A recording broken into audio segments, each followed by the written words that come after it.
There are no fixed rules in IoT. Each project needs to be taken on its own merits, and often there's a trade-off involved in that particular design that means that leveraging something else and shoehorning it in is not really appropriate.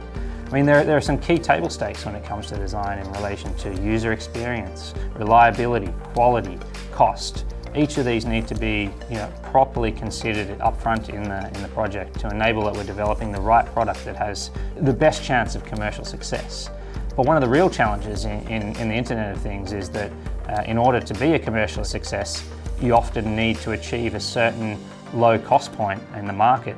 But in doing so, you simply cannot trade reliability or quality in achieving that low cost point, because often in this application, you're scaling up to really large numbers of product and really large numbers of capital deployment in order to achieve the outcome.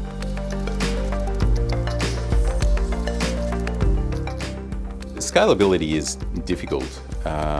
It's one thing to develop a proof of concept, it's another thing to actually ramp up to thousands, tens of thousands, or even hundreds of thousands of units per year. So LX leverages our experience in doing this by working through a design control process from upfront requirements gathering through detailed design reviews and prototyping, and then on to pre-production batches and ultimately design for manufacturing and design for scale.